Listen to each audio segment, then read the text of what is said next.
Mi gente, you already know who it is. It's the radioactive Poppy Danny Limelight, United Wrestling Network World Heavyweight Champion. And make sure you tune into the Alliance blog every week. You heard it here first. Straight from Poppy. Okay, guys, we're back. Did you miss us? Because we missed you. Rules? There are no rules. What rules? This is a revolution, damn it! You'll hear things you've never heard before. What in the wide world of sports is going on here? Who are those guys? And then there's the other guys. We're the other guys. We're the guys nobody ever bets on. The following program is intended for mature audiences. Ladies and gentlemen, welcome to the show. It's time for the Other Alliance Guys podcast with your hosts, Tim, Dave, and Jeremy. Good morning, good afternoon, and good evening, and what can we tell you? We are 2/3 of the Other Alliance Guys, currently missing our brother in pod, Dave Scooby. My name... Well, wait, I didn't do the whole intro, did I? Fucked it up. Let's start over. No, wait, it's too late. We already started. A presentation of Alliance-Wrestling.com, your number one source for news and information for the National Wrestling Alliance, the United Wrestling Network, and various independents around the world. My name's Tim. This is Championship Wrestling from Jeremy. How are you, my friend?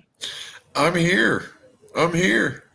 Dave says he'd be right here. He's stuck in traffic. So Baltimore traffic's a bitch. I've never been. Me either. I've just heard rumors. So Dave will be here. Willie, did you know Willie? What does Willie say? Do you know Tyrus was in the movie The Iron Claw? He was a part of the ring. He played the part of the ring. Oh yeah. I recognize part of that crack that was right there in the middle of the ring apron. It was hidden by the ring apron a little bit, but there was just a little plumber that slipped out. Tyrus is so fat that Thanos had to clap. My fat joke. Twice. Yes. He's so fat his blood type is ragu. Anyway. It's a delicious spaghetti sauce.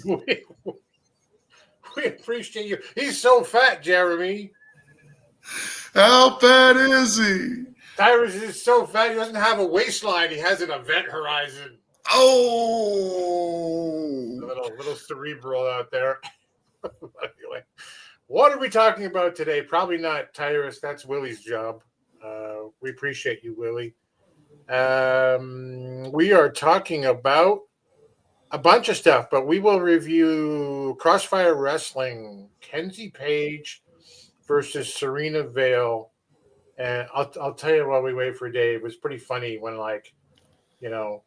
Dave said, "Oh, here's a bunch of matches. They don't have a card up that you can watch yet." And I said, okay, I picked the longest one. I was like, oh my God, this is the worst thing I've ever seen.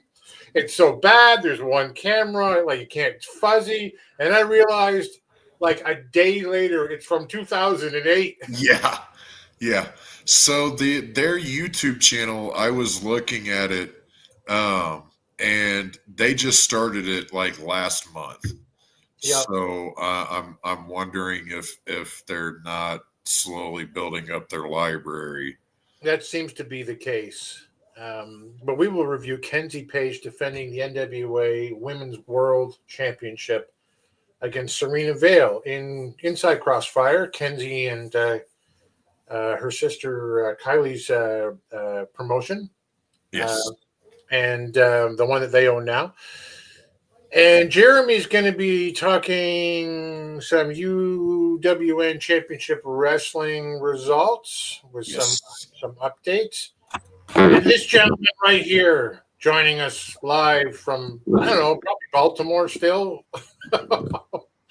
He'll be doing some fantasy booking around whether or not Paul Heyman might be rebuilding the Dangerous Alliance, and if so, who would Dave Scooby put in it?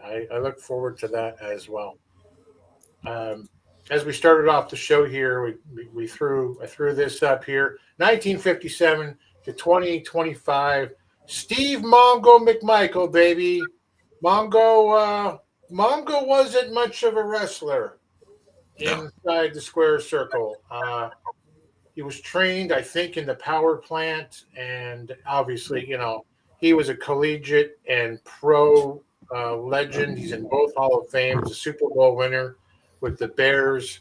He's a defensive tackle in the NFL. If you didn't know Mongo before WCW, but he's like 4-time All-Pro, and that's just an honor you get if you're the best in your position. And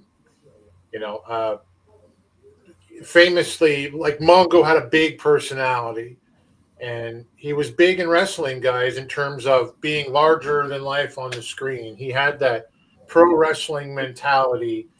Obviously, a member of the Horsemen during the Malenko, Benoit, Flair, and of course, Mongo era. He had a feud with Jeff Jarrett over Deborah, as we saw, U.S. champion, and I think someone to be missed. What do you guys think of Mongo and his time in the pro wrestling circuit? I remember him whenever he was commentary first, right? And then from there he got in. He got lined up with the Horsemen, and honestly, like you said, not the greatest of wrestlers, but he was a natural fit for them. Like you said, he was a larger than life personality, and he could talk. The man could talk, and he brought humor to the group. He brought a little bit of humor to the group. Like you said, this was the Malenko Benoit era, and those two were serious could be about it. So, yep. He was the levity of the group a little bit. He was, and he's a big dude too. Like, he was only 6'2", but he was like, I don't know, 275. Like, big dude. You remember him well, Dave?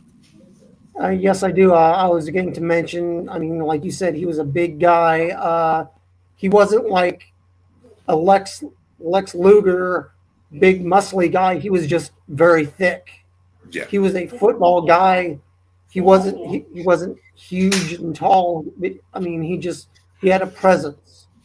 Right. Even though he may not have been the biggest guy, you just look at him and you're like, okay, he's not going to take any crap from anybody.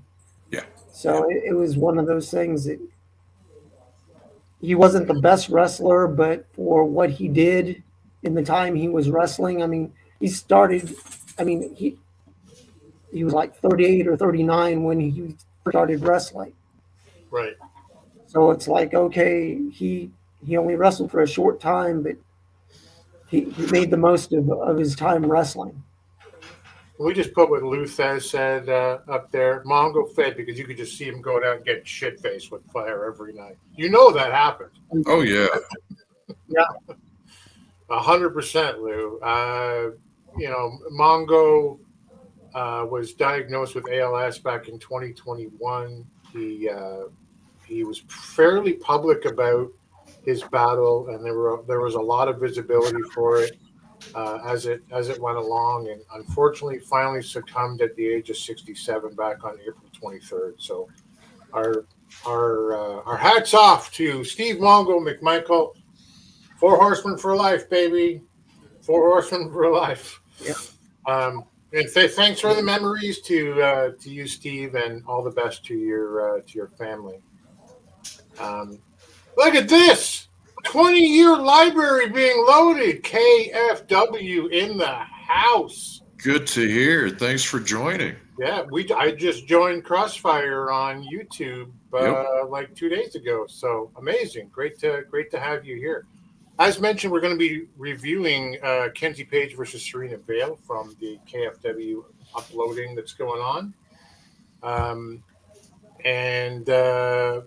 From the sad news of Steve Mongo McMichael, some happy news. Happy birthday. Let me put myself in the middle so I don't cover you up, Jeremy.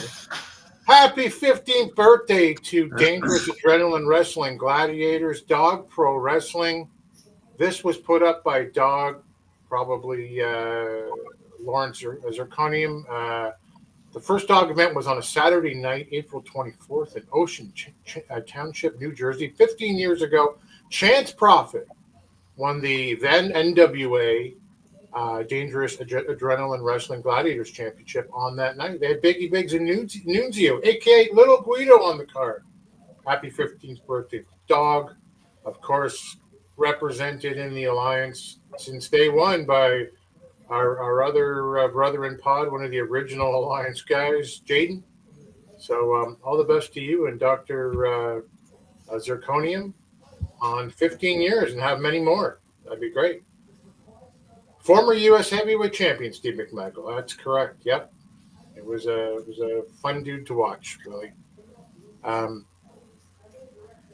Jeremy, you mentioned this to me. Sabu had his last match at Joey Janela Spring Break 9, part of the GCW collective events on WrestleMania 41E. And Sabu, I guess this is probably as the match started.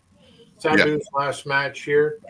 You took a look at it today. What are your thoughts about Sabu's career, his last match? Sabu's career, homicidal, suicidal, genocidal maniac that is Sabu. Just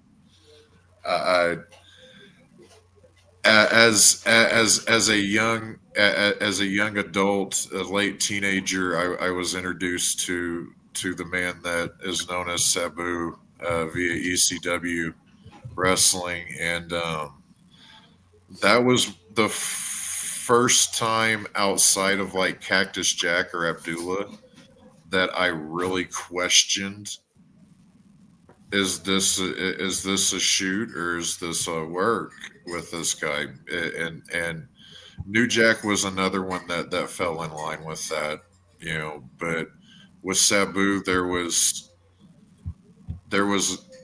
always what seemed to be like a sense of urgency to either get his shoulders down or at least get out of the ring as in much of one piece as possible after getting into an ordeal with him. Just a talented individual that had later in life, garnered more exposure through controversial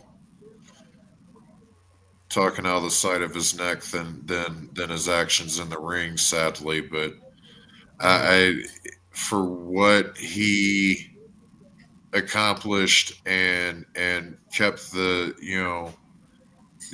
what the nephew of the Sheik. Yep. He helped, which was another just serious individual that blurred the lines of reality and pro wrestling in a lot of ways. So he carried that banner to, I'm sure, his uncle's delight. I'm not sure how fondly he'll be remembered in the record books, but at least outside the record books, maybe. Yeah, right. But he again, a phenomenal talent that had his time in the sun. Yep. I mean, he had a special place in my heart years ago. Yeah. Because he was to my memory, the only NWA world champion I'd ever seen defend the title in person.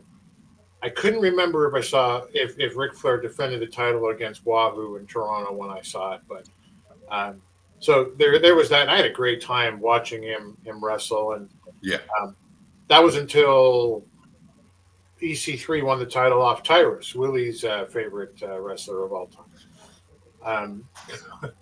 But Dave, did you see that clip that we threw up in the Discord? It was a hell of a bump to take in his last match. Yeah, I mean, it's one of those things of he may not have been one of the guys that was higher up on a card, but I mean, he was willing to do anything. He had his time and a place in ECW, and he lived off of his legacy from ECW. Yeah. So I mean, he was willing to do just about anything and everything that he could while in the ring, but he lived up to the hardcore style. And I mean, it's one of those,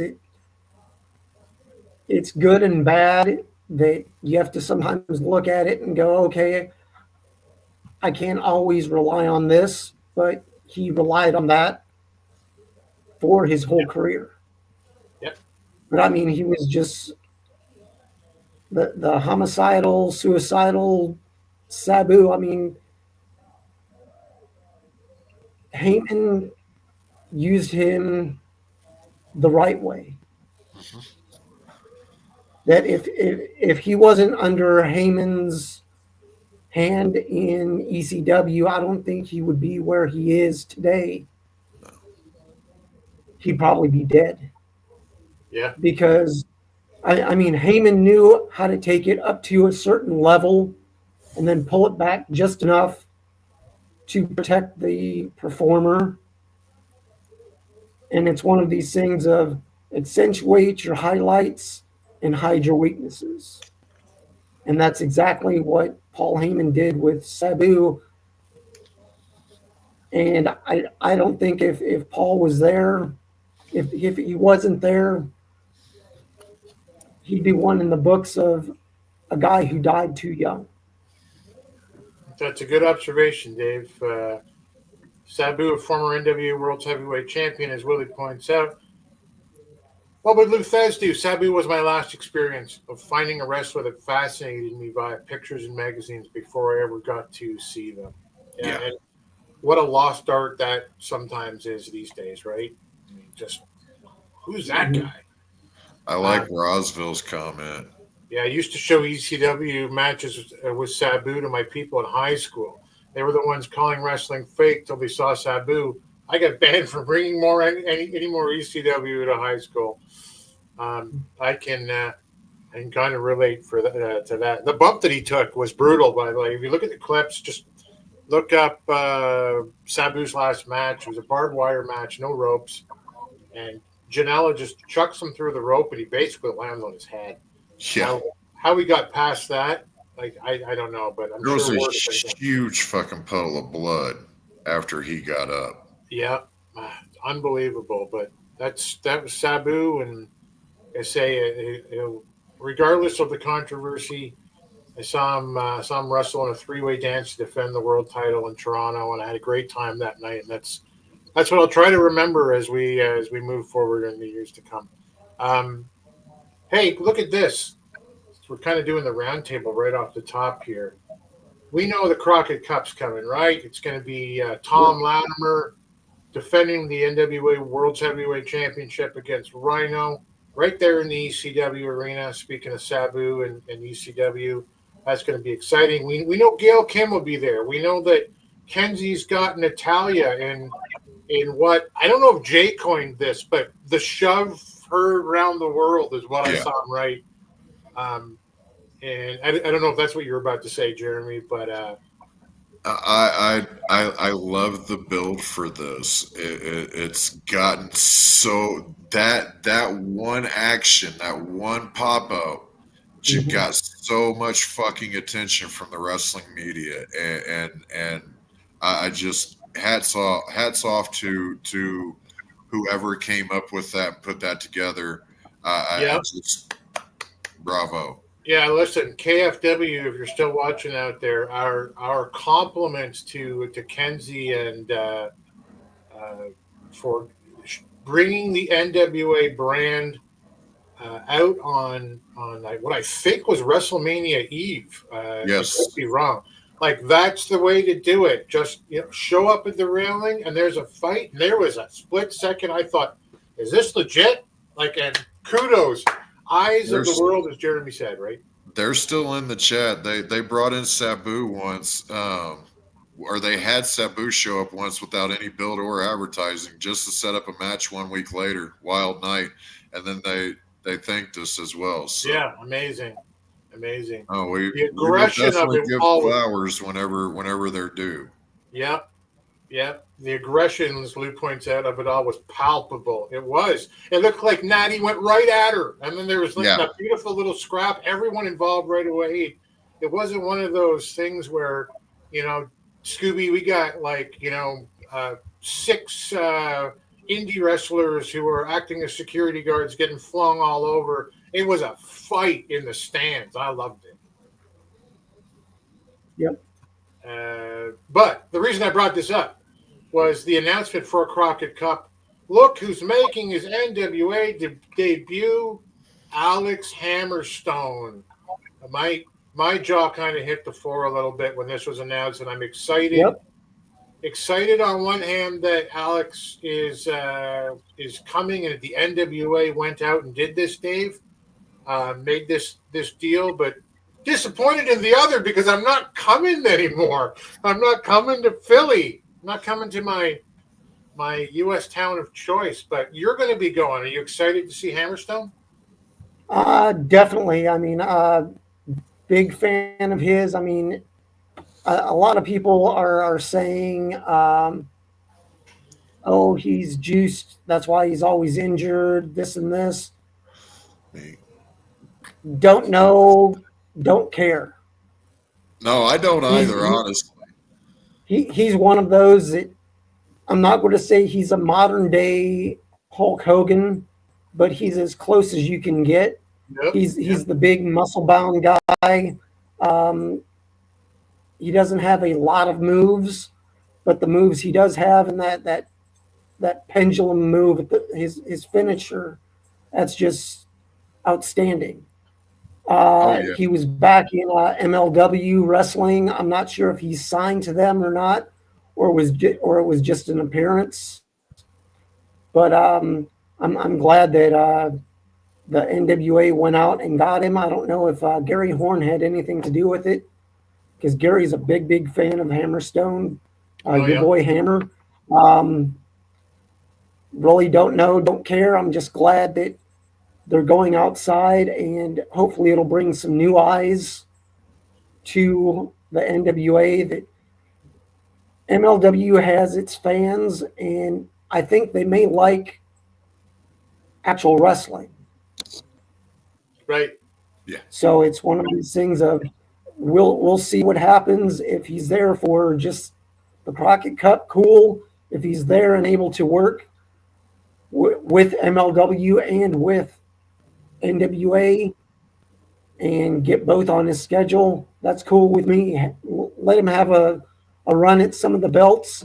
Even if he doesn't win, he has a name outside of the NWA. He's not someone that they're having to build from the get-go. He already has a name and a following, and he's a former MLW champion. So, I mean, him and Fatu had great battles. So, I mean, they can make mention of Fatu's in the WWE now. We've brought in his adversary, Alex Hammerstone. Let's see what he can do here in the NWA.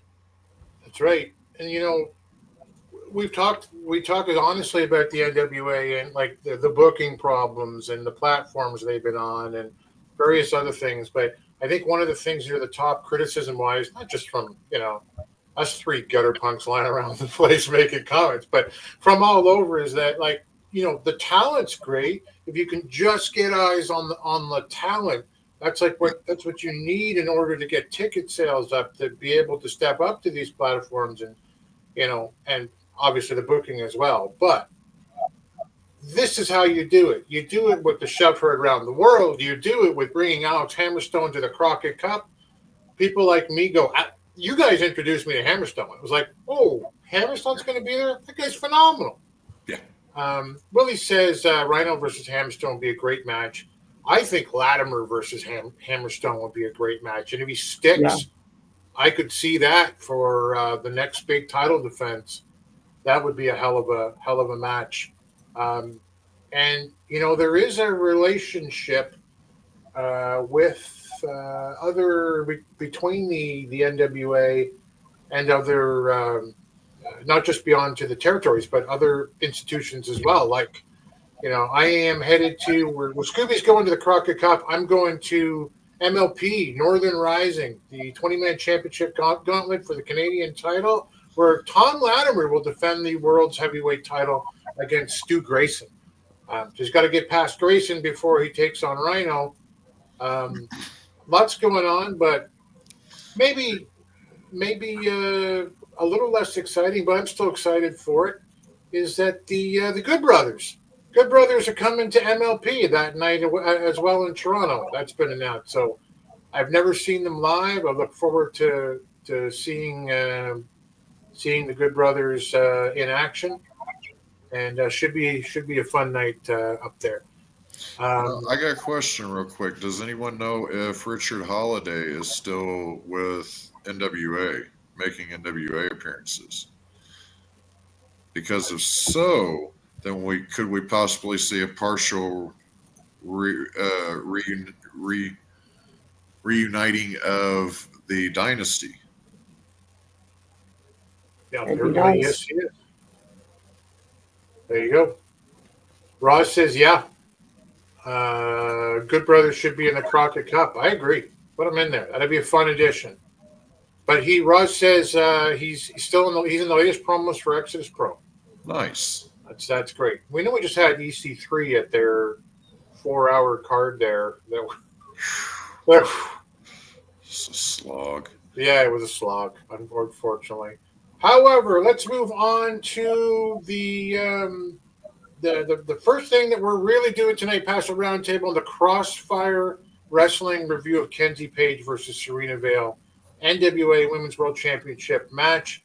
We've been all over the territories, and we've seen some stuff that was terrible, and we've seen some stuff that was okay. And Crossfire, as if you're just tuning in later in the show, we're kind enough to be here. 20-year library being loaded. So, as Jeremy pointed out, the YouTube channel is young and they're growing. They're putting stuff out there every night, and or every week rather. I'm not going to hold them to an every night schedule. You guys can have a time off. Fine. But there were only 4 matches uploaded when we looked into this, and I said, okay, I'm going to pick the longest one. And it was a match that had Isaac Kane, Chase Owens, Menace, Overkill, and J-Pac. And I thought, oh, isn't that strange? Like, I haven't seen, in the back of my head, you're going to have to forgive my stupidity as I move forward here. I haven't seen, Chase Owens in, quite some time. But, like, there was one camera. It was super fuzzy. It was dark.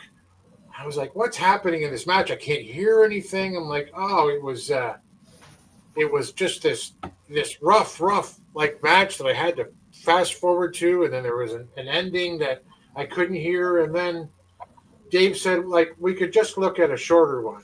And I realized this was a match from 2008. Yeah.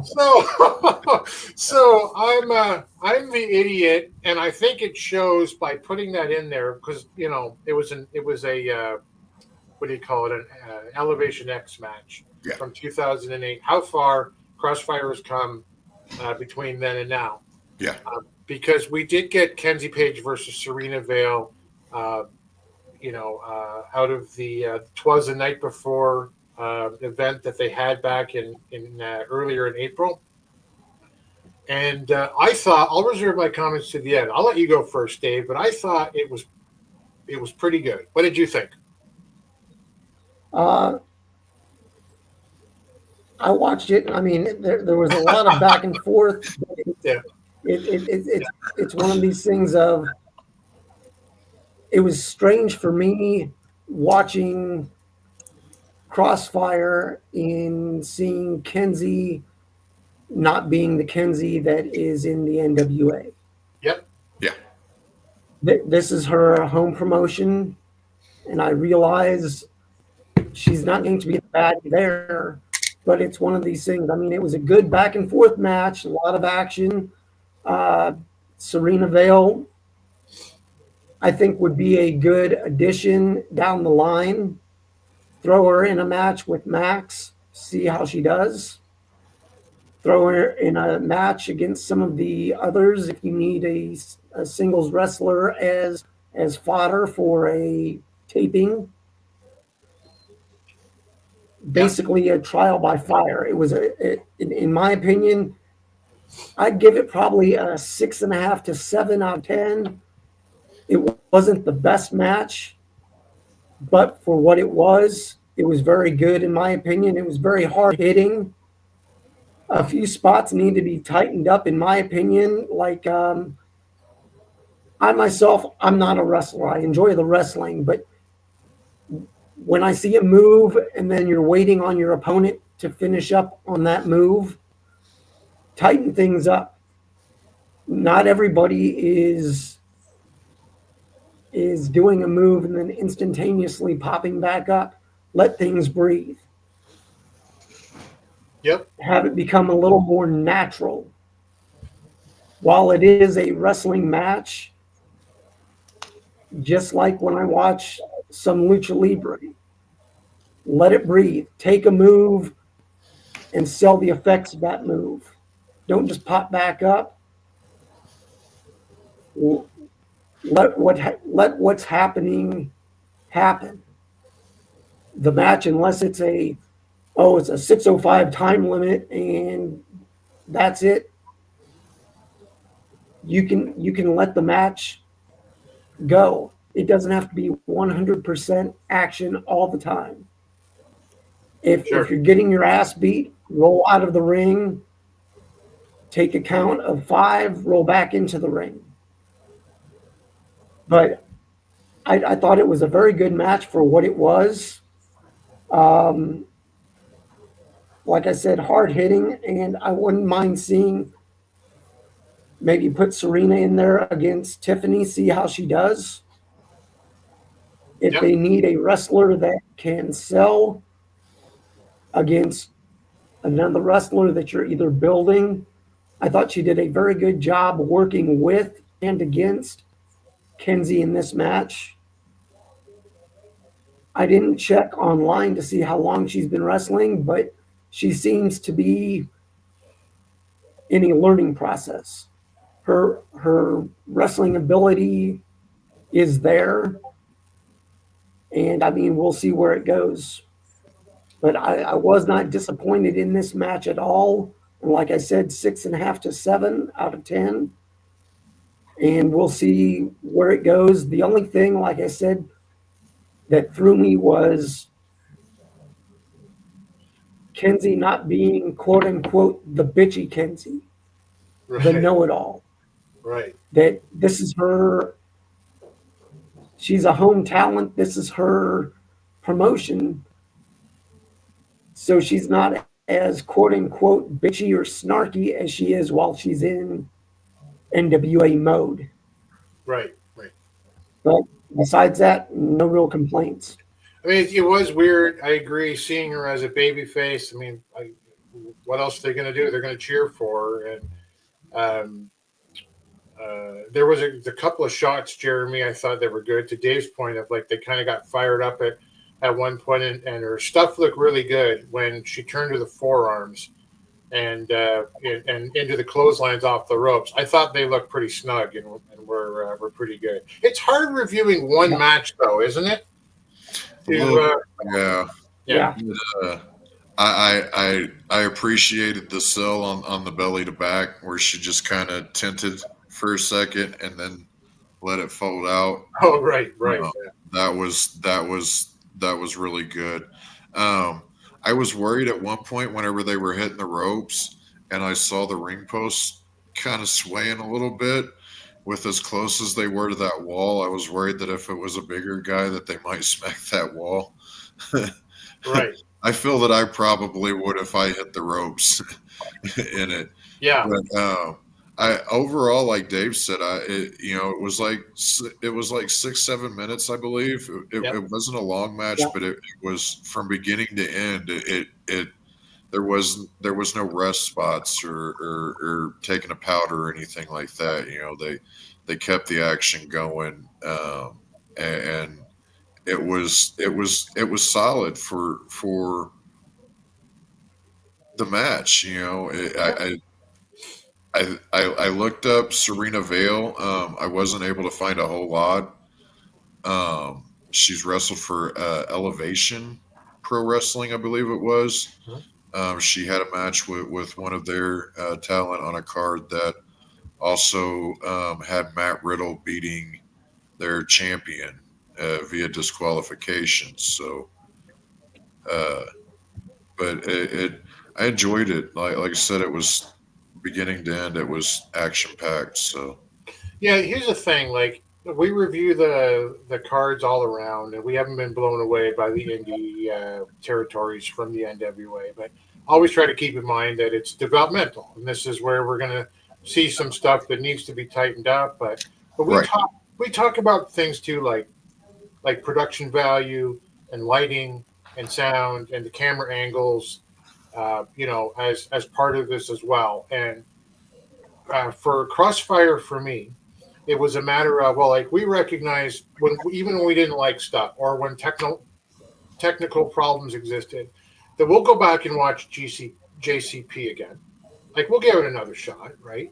Yeah. And we'll go back to Exodus Pro and give it a shot. That hopefully a live event that isn't 4 hours long. And it fell into the same two categories as that for me. There were some territories we've looked at. I really don't have any desire to head back there anytime soon and see what they've got done. Let's just say that. But for JCP, for Exodus Pro, I would put KFW in that category. Like, I liked it enough just for the one match that I'd say I would, I'd want to go to this card if it were in my hometown and see it. I will say for the backdrop in Alliance Late Night, Kenzie has a slightly different swag in KFW.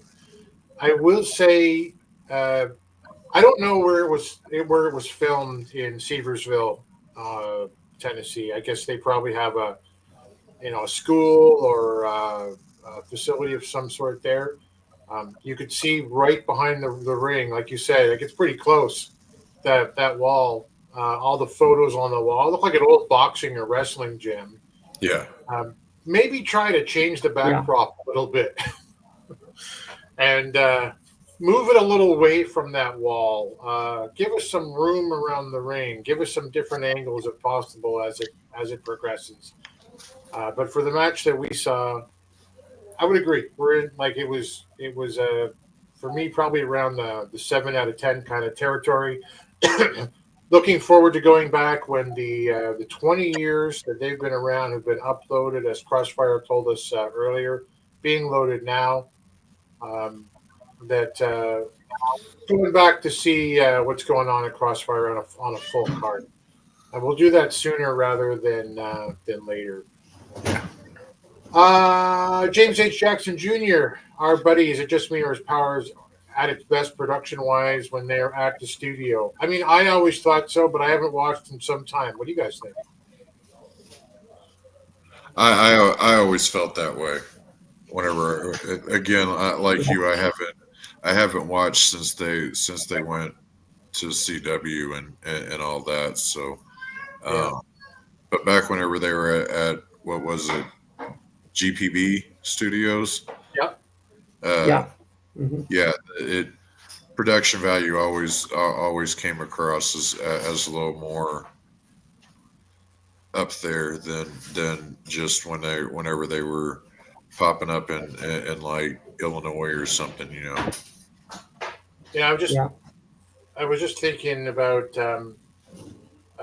Kenzie Paige there. My wife doesn't watch wrestling, but we went to 75. Dave was there with us too, and we were lucky enough to be in the front row for Kenzie had 2 matches, and the first was against Max to try to get that shot at Camille at the time, who was the champ. We were lucky enough to see Kenzie win that time, but she has a special place in our hearts, I guess. Just like I said about Sabu earlier, because at one point she was on the floor right in front of us, and she puts her hands on the railing in front of my wife as Max is coming up behind.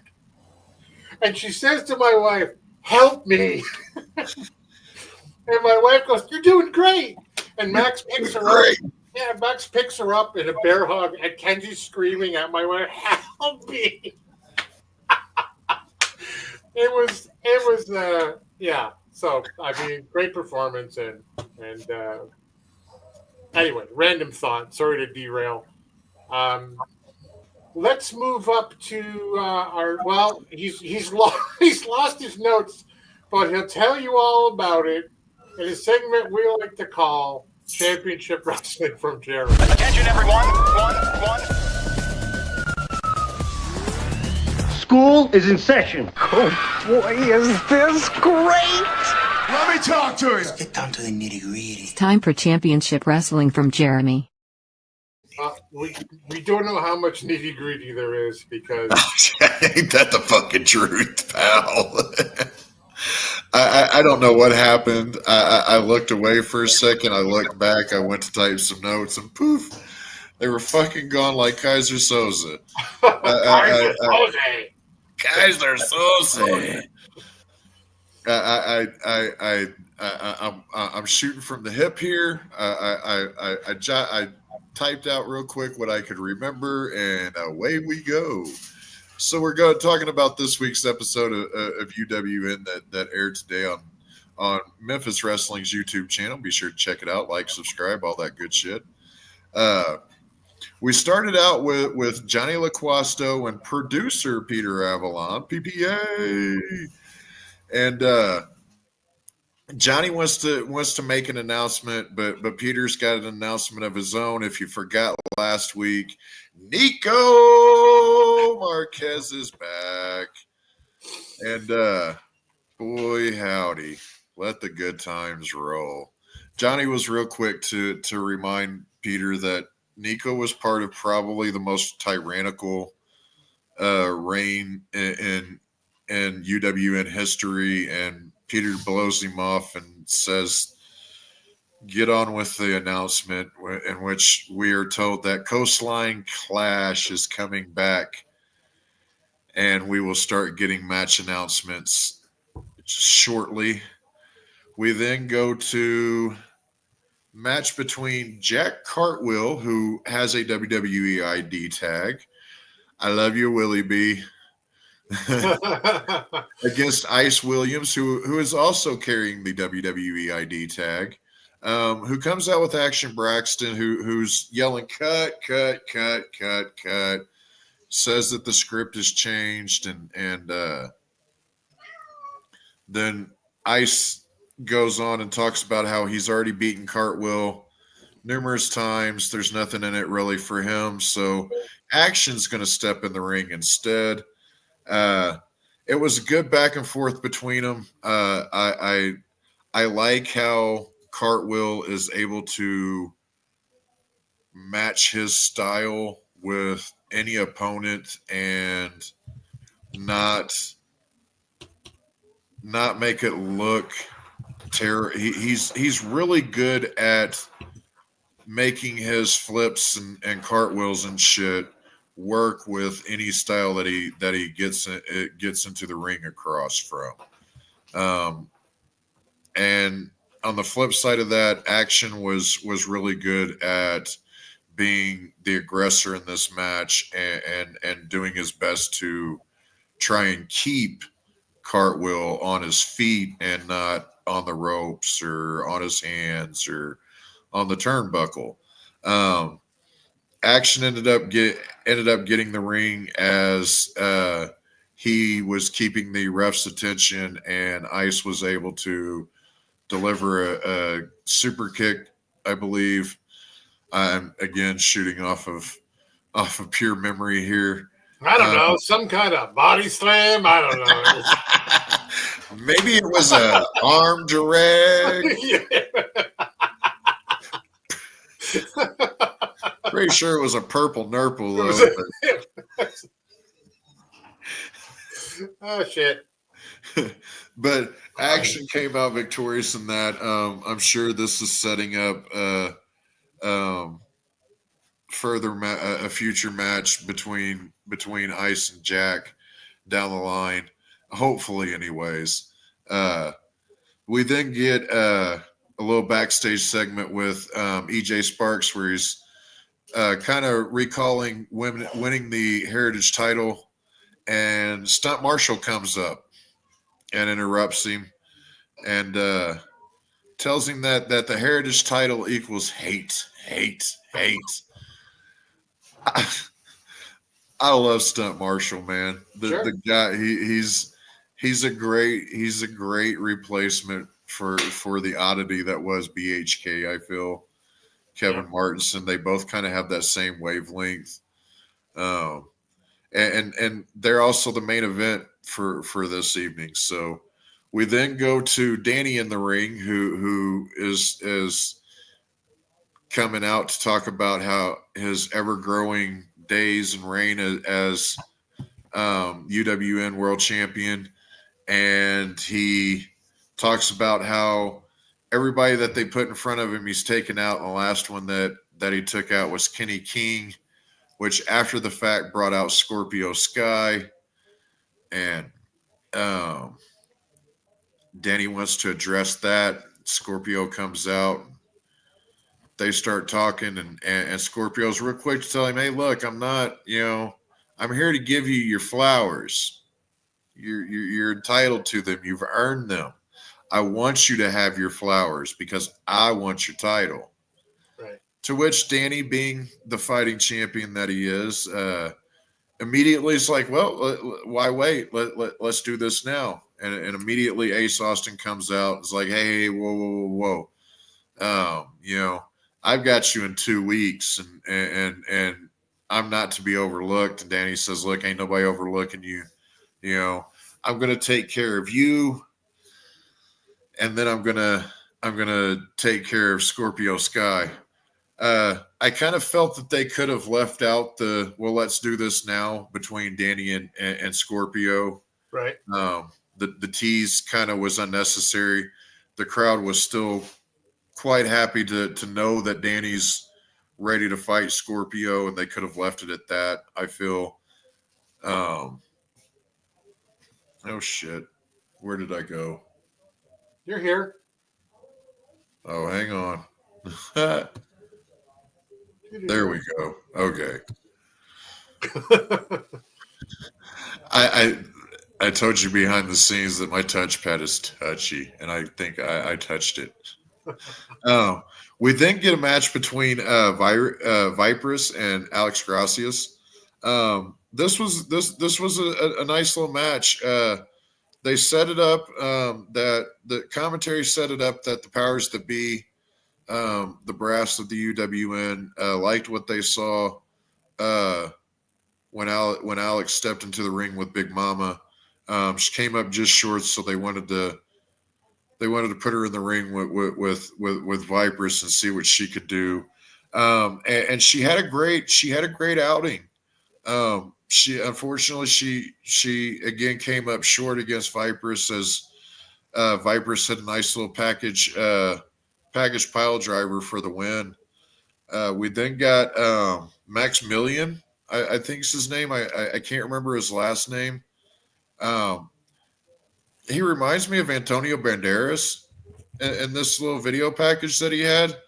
But he says that he plans to rebuild society by entering one of its greatest exports. This guy's fucking weird. Okay. Yeah. I don't know. Then we get a video package from Zicky, and he's talking about him beating QT Marshall last week, and then he plays the clip over a few times, and then he gives out his email if you want to challenge Zicky Dice for the UWN Television Championship. Fucking email him. Really? Yeah. Email him. That's awesome. I might take him up on that offer. Yeah. Call Dave Marquez at 555. Even if I tried to shoot on him, I'm not coming out. I'm not showing up on this podcast with the UWN Television Championship. That guy's a fucking champion Greco-Roman wrestler. Oh, yeah. I don't stand a chance against him. I'd have to get him a couple dozen eye gouges and shit. I'll keep the towel nearby at ringside and just things go south. Just drape it over me; it'll protect me. We then get the main event, which I alluded to earlier, UWN Heritage title match between Stunt Marshall and EJ Sparks. And never forget, Stunt Marshall hails from the planet Hate. He comes in at 888 pounds.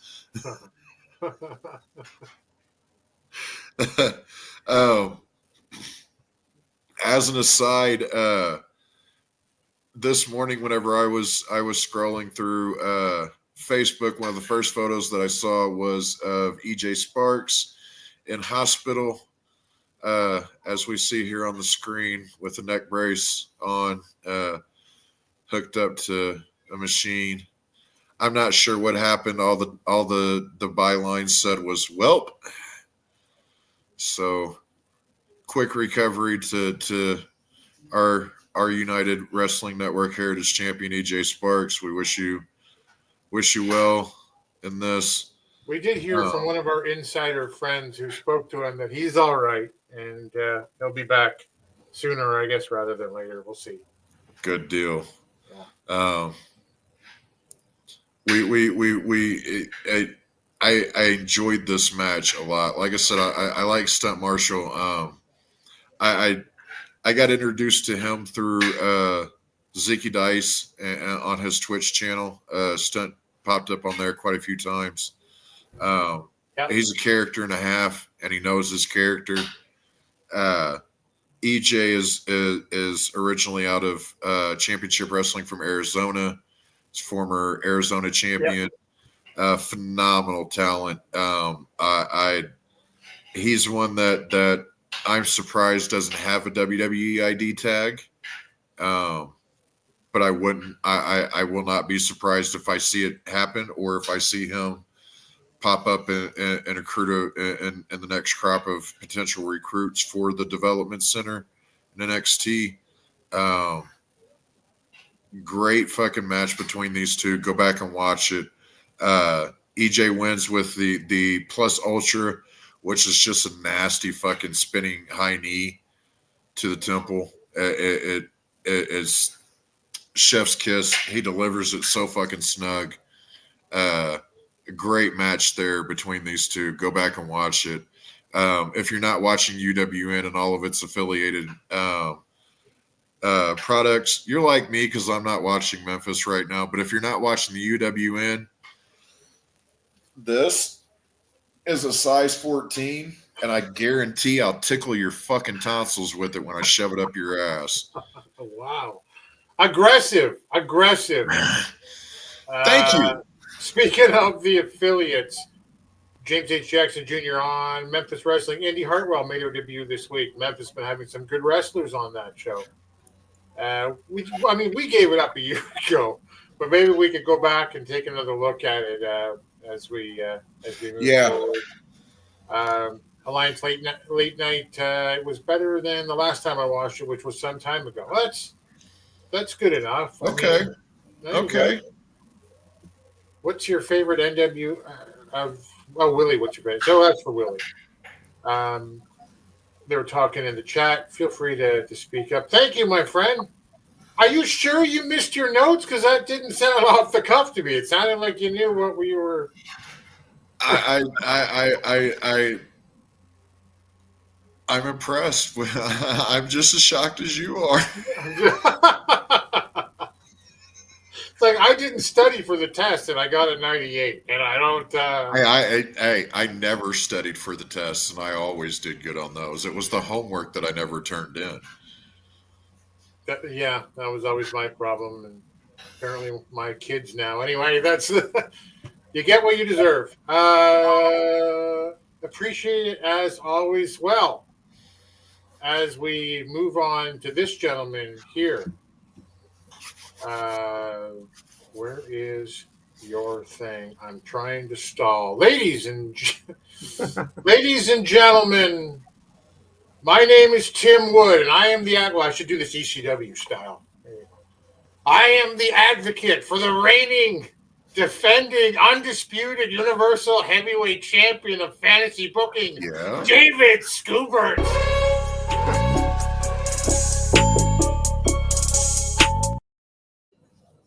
So, Dave, with that intro, your Paul Heyman-esque intro, just for you, you are asking the question, is Paul Heyman building a dangerous alliance? And if so, who's in it? Well, let's go back, and I'm going to give you just, a smidge of history about the Dangerous Alliance. Going all the way back to 1987, the year I graduated high school, years ago, almost 40 years ago, in AWA, the Midnight Express, Dennis Condrey and Randy Rose, along with the adorable Adrian Adonis, were the first and original Dangerous Alliance under the tutelage of Paul E. Dangerously, now known to you as the Advocate, Paul Heyman. He was with them for about a year. They ended up breaking up, one due to the fact that Adrian Adonis died in a car accident, and the AWA was on its way out. They weren't doing so well, surviving in the wrestling industry. But I mean, Heyman, for what he does and what he did back in the day, go back and watch just some of his work in WCW. If you only know Paul Heyman for ECW and the WWE, go back and watch some of his WCW work. I mean, he was a great manager, and before that, he was also on commentary. And that's how the Dangerous Alliance was reborn in WCW in 91. Paulie Dangerously was fired as a commentator, and he then formed the Dangerous Alliance as a group to exact his revenge on WCW.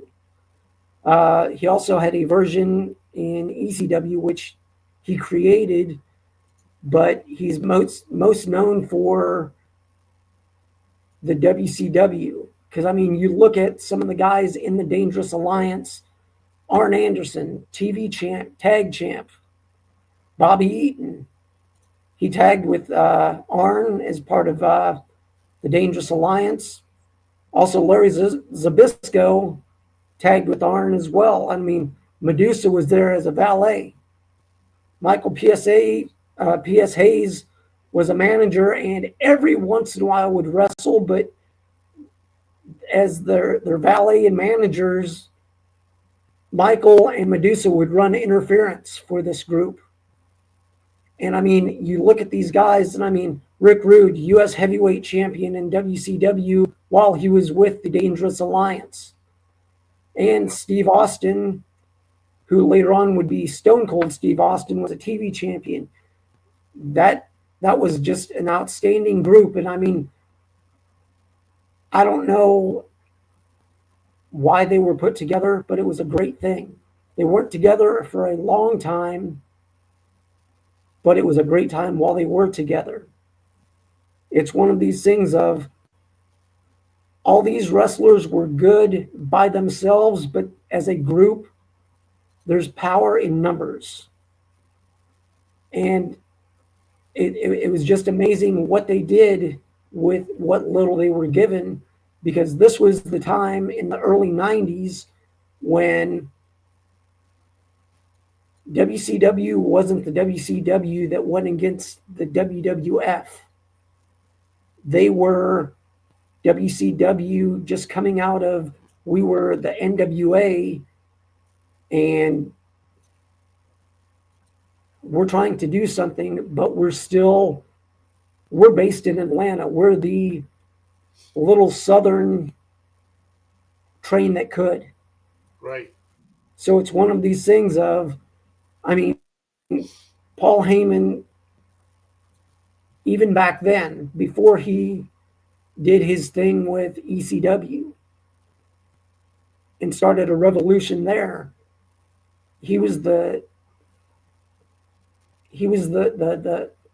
I guess the mind and the brains behind a lot of these wrestlers getting a chance at finally being highlighted. Jump ahead to today. If you're a Paul Heyman guy, there's quite a few guys that, okay, CM Punk, Paul Heyman guy. You look at it and go, okay, Roman Reigns. Yeah, Paul Heyman guy. But you bring the bloodline into it,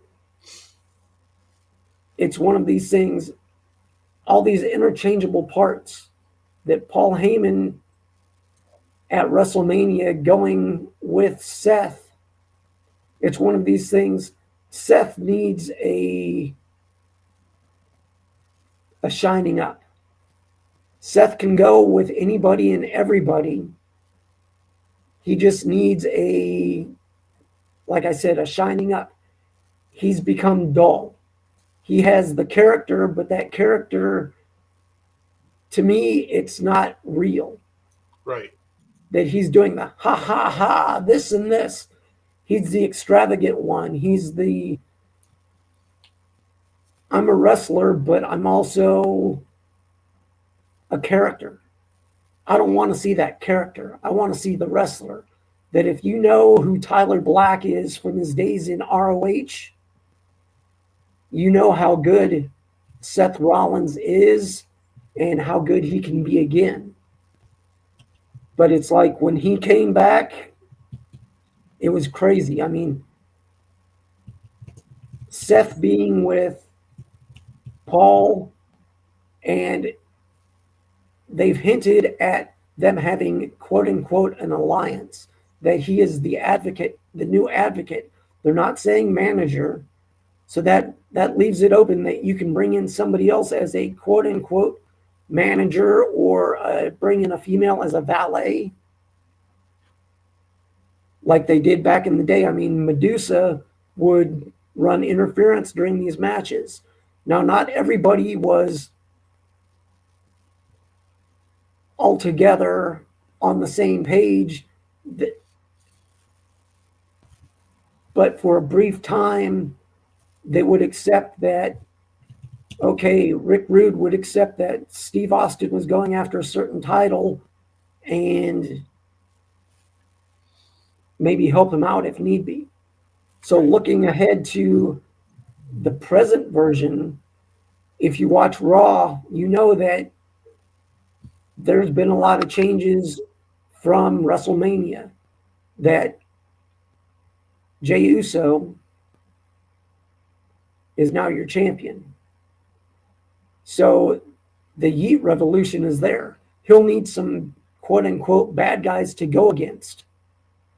So Seth, and now they have Braun Breaker. Braun has stepped up. I mean, Braun lost the U.S. title. I believe it was the Intercontinental title. But it's one of these, he didn't lose, he just didn't retain. He didn't get pinned for that title. So that's one thing that in the back of my mind, he can go after a title, being that he quote unquote, I never lost mine. No one pinned me for it. That's logic of a heel. And looking back, I mean, Braun Breaker, who is the son of Rick Steiner, I think is going to outshine both his dad and his uncle Scott in the WWE. That the future is wide open for him. And I mean, it's one of these things that it's crazy what they can do with just these two guys right now. So you have Seth and you have Braun. They haven't said it's a new dangerous alliance, but a lot of people are comparing it to the old Dangerous Alliance. So here's several of the wrestlers just on the Raw roster that I'd add to this faction. Now it seems Judgment Day is done, so I'd grab Finn Balor and have him be the veteran of the crew. Oh. Fergal Devitt, back in the New Japan days, outstanding. He was part of the Bullet Club. Bring him in. Judgment Day, like I said, is done. Rebuild him. He still has gas in the tank. Rebuild him. Have him be part of this new alliance under Paul Heyman. Have him be a Paul Heyman guy. And when push comes to shove, the Demon comes out. And maybe once a year, the Demon has a match for this new Paul Heyman, quote-unquote, Dangerous Alliance. Now, you looking back at the WCW version, they had Medusa as a valet, quote, manager. She would run interference. So Becky Lynch, have her be part of the power couple with Seth. She had her heel turn on Lyra, who she just won the women's tag belts with. It's just natural. Put her in there. If not, bring in Natty, who is having a new run, a new leash on life with Bloodsport and going to the NWA. And if Natty's not available, bring in a newcomer and give them the shine. I'd bring in Roxanne Perez. She's small but mighty, and she has that attitude. She can talk, but it's always better. She's a good talent, but she would learn so much more from being around established talent and being around Paul Heyman. Now, I'd look and go, okay, maybe you could do a tag team with this group. There's not a lot of tag teams out there that would fit into this group. But I think to give them a shine, if you know who the New Catch Republic tag team is, it's Tyler Bate and Pete Dunne, the old Butch. They have an attitude. He's the bruiserweight. They're not being featured because the tag teams that are being featured are bigger in size and more established. But bring in these guys. If you know who Pete Dunne is and Tyler Bate, these guys can go. They've just not been given the chance to go. They don't need to. I'm looking at it down the line. Any of these people that I'm mentioning can win a title. But with a group like this, they don't need to have the top title. They can bring a new breath to Raw, being that the bloodline is sort of poof. They've been dismantled. And you're not sure what's going on with the bloodline. Fatu has won the championship and is a U.S. champion. Right. He'll still rely on the bloodline, but he's going to be a breakout star. So you need a group or a faction to replace the bloodline in these storylines, whether it be on Raw or SmackDown. And like I've said before, Paul Heyman is just, in my eyes, a genius. There's been several people he's been with that things didn't work out quite the way they planned. I mean, they tried shining up Curtis Axel, and it's just one of those things that not everything is a home run, but you have to give it a try. I'd go with this group and let them have maybe a year and a half run. At least give them a chance and let it run through next WrestleMania and see what can be done.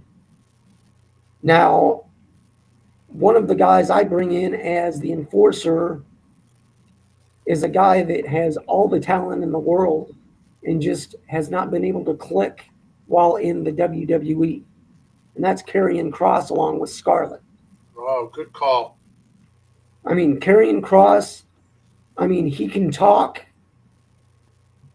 but I'd let him do his talking in the ring. It's one of those things, use Scarlett to run interference during matches if needed, but she's the quote-unquote manager, valet that would just enhance Karrion Kross coming to the ring. And it's one of these things that, I mean, he's just too good not to be highlighted. And this could be a chance for him to be associated with Heyman and finally give him the push that he needs. It's one of those things that, like I said, you could run this faction at least through next WrestleMania, and if it pops, it pops. But it's one of these things that you never know until you try. Right. And I'd say at least, I mean, percentage-wise, 75% of the things that Paul Heyman has attempted, whether it be in WCW, ECW, even back to the days of AWA, and then his time in WWF and WWE. I mean, the guy's a genius.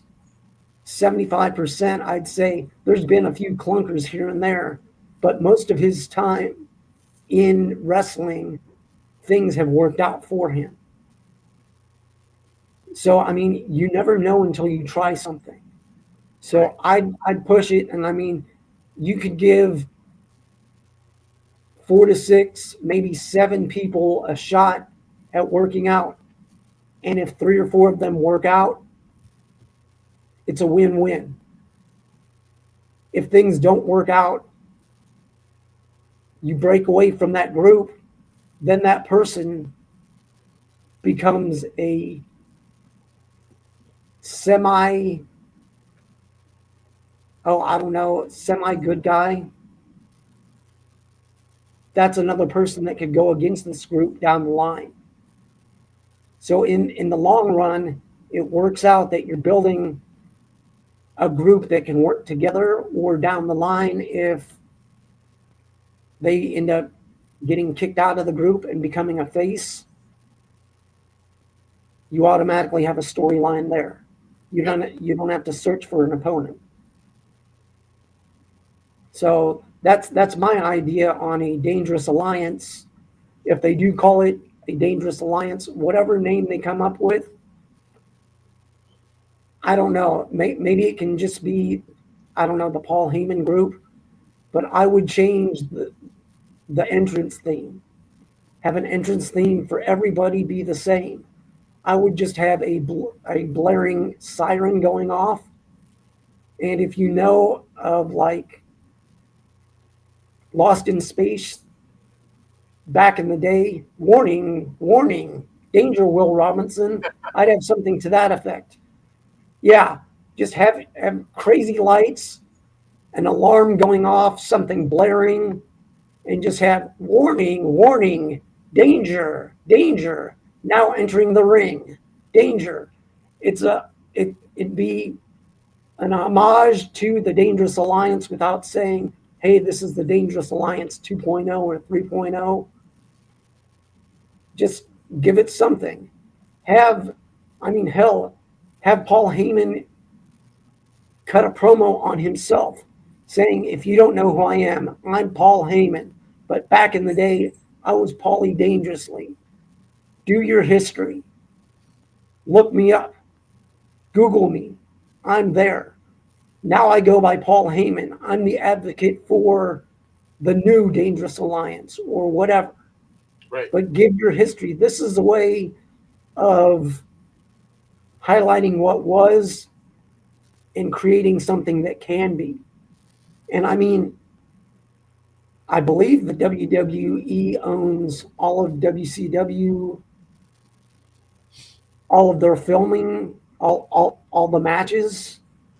They also own AWA, and anybody that worked with Paul back in the day, I mean, make a highlight reel of what was and what could be.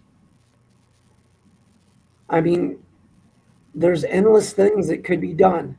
If it goes for a year, that's great. If it goes longer, these factions are what can carry a story down the line.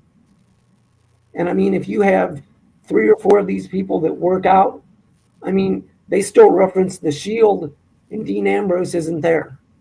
That's right. So why not? I mean, they still reference Evolution. Batista is no longer with the WWE, but he was part of them. Ric Flair is part of AEW now, but they still refer to Ric Flair. I mean, when they talk about anything Four Horsemen wise, history wise, anything dealing with Charlotte, I mean, you have to make reference to Ric Flair when you say, oh, John Cena is now the new all-time champion with 17 title belts. Okay, he beat Ric Flair, but your history helps your future.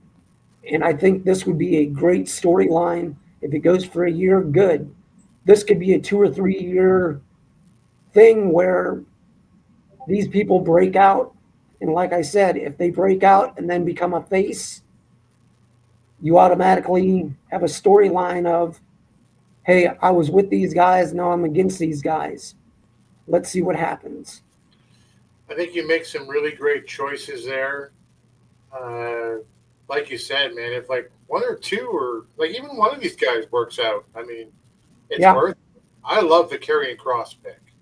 Yep. I think that's awesome. Mackenzie Johnson, new name, new face. Welcome.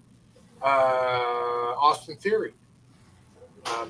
Also, a guy who seems like, you know, like he was there for the curtain call event or something. Like he is suffering. You know, he's really fallen from grace. So I think those are a bunch of great names, Dave. Appreciate it. Thank you. Here we go. What are we? Hey, how'd that happen? There we go. Let's call it a day. We made it 120 minutes more or less here. Where are the banners? Where can we find you guys on the socials? Dave, where can they find you? You can find me at Dave Scooby, Blue Sky, Twitter X, and Instagram. And Jeremy, how about you? You can find me at Jeremy Miller over on Facebook and at Alliance Jeremy on Blue Sky. You guys use Blue Sky? I haven't used it in a while. I've used it to promote this for like the past month and a half, so yeah, kinda. I'm only on Blue Sky because the world has exploded, so I'll try to do more there. That's where I can find. But the Alliance blog or on all of the social platforms, alliancewrestling.com, your number one source for news and information for the National Wrestling Alliance and all the other places we've talked about today. Most importantly, this one's for my wife. Holler you boys for the podcasting work. She's laughing. It's good. It's an inside joke. Talking about the Alliance guys with Jake Cal, DKM, and Jaden. Although I did see Devin Dowling. I saw the Professor Rick Del Santo. It's exciting times over at the Alliance there right now. Holler out to Devin Dowling for the sweet WCW banner you got in the background there. Right? Old school.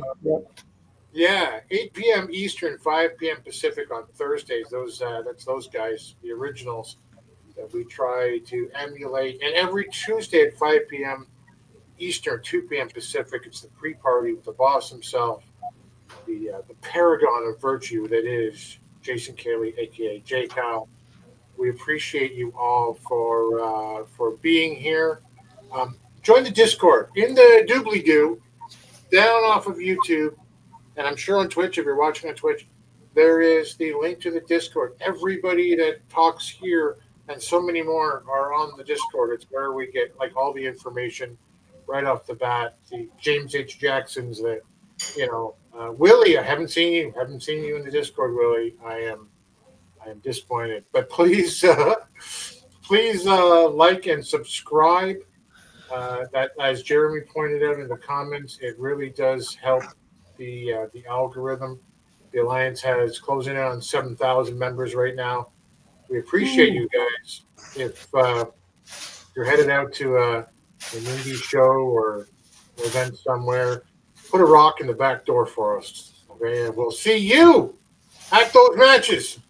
Thanks for joining the stream. This has been a presentation of Alliance-Wrestling.com. We genuinely appreciate your support. Would you consider subscribing so you'll never miss a future episode? I'd also like to remind you we do a live stream every Tuesday at 5 p.m. before NWA Power. You can find us on social media at The Alliance Blog. And until next time, we are The Alliance.